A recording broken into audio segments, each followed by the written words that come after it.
শুভেন্দুদা, দিদির সঙ্গে থেকে অনেক দুর্নীতি করেছো তুমি। হিন্দু খাত্রে মেহে বলেছিল শুভেন্দু অধিকারী দাদা, ভোট নেবার জন্য সনাতনীদের বানিয়েছিল একেবারে গাধা। ফিরোজ, শুভেন্দুদা যখন অপোজিশন লিডারে ছিল, এই দেখ। এটাকে হকার উচ্ছেদ বা জনগণের স্বার্থের কাজ বলা যায় না।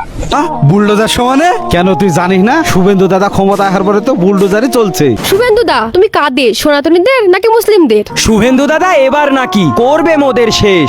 হ্যালো বন্ধুরা, আজকের কি ভিডিওতে চলেছে নিশ্চয়ই তোমরা থাম্বনেল আর টাইটেল দেখে বুঝতেই পেরেছো।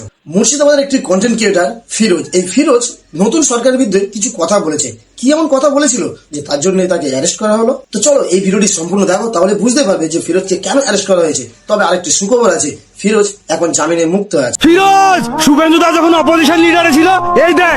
এটাকে হকার উচ্ছেদ বা জনগণের স্বার্থের কাজ বলা যায় না। বিজেপির কার্যকর্তা তাদের সকলকে আমি অনুরোধ করব, বিরোধী দলনেতা হিসাবে বাধা দিন। আর এখন কেন হকার উচ্ছেদ করছে? তাই তো পুরোই পাল্টি মেরেছে তো। একদম দোগলাবো না। হকার উচ্ছেদের প্রতিবাদে নেমেছে দিদি রাস্তায়। সোনার বঙ্গে কেন গরিব মানুষ শুভেন্দুদাকে ভোটটা দিয়ে পস্তায়?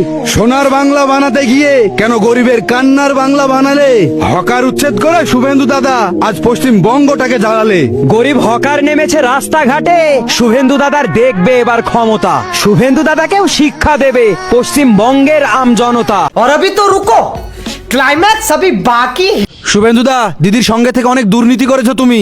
মুখ্যমন্ত্রী হয়ে বঙ্গে এবার উন্নতি করো। শুভেন্দুদা মুখ্যমন্ত্রী হয়ে জানি বঙ্গে করবে উন্নতি। তৃণমূলে ছিল যখন দাদা করেছে তখন দুর্নীতি। বিজে মূলে এসে দাদা হয়ে গেছে আজ ভালো। মুখ্যমন্ত্রী হয়ে চোরের বঙ্গে তুমি উন্নতির আলো জ্বালো।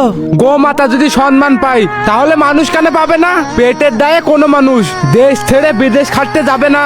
ये अभी ट्रेलर है, पिक्चर अभी बाकी है। मैं बोला है ना, पिक्चर अभी बाकी है।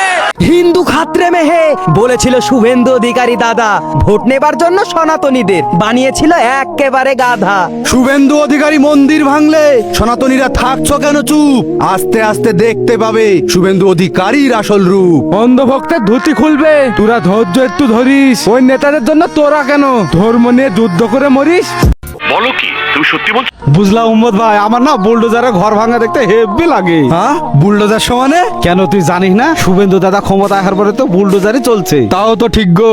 গরিব হকার ডাক দিয়েছে, বঙ্গে তারা লড়বে। সবাই মিলে শুভেন্দুদাকে মুখ্যমন্ত্রীর গদি ছাড়া করবে। ধর্মের নামে দোহাই দিয়ে ভোটটা দাদা নিয়েছো, মুখ্যমন্ত্রী হয়ে দাদা মশাই কেন বুলডোজার রাজ চালাচ্ছ? শুভেন্দুদা ধর্মের উস্কানি দিয়ে কেন বঙ্গটাকে চালাচ্ছে? সম্প্রীতিকে নষ্ট করে শুধু হিন্দু মুসলিমকে জ্বালাচ্ছ। किसका कारण नरेंद्र मोदी है। শুভেন্দু দা, তুমি কাদের, সনাতনীদের নাকি মুসলিমদের? শুভেন্দু দাদা এবার নাকি করবে মোদের শেষ। মুসলিম তাড়িয়ে দাদা নাকি ভারতবর্ষকে বানাবে সনাতনীদের দেশ। দেশটা কারো বাপের নয়কো, তাই দিবি না আমায় হুমকি। তোদের ভয়ে আমি ফিরোজ প্রতিবাদ করতে যাব না কো থমকি। ভারতবর্ষে জন্ম আমার, তাই ভারতবর্ষই আমার দেশ। দেশের মধ্যে দাঙ্গা লাগিয়ে নেতারা করবেই মোদের শেষ।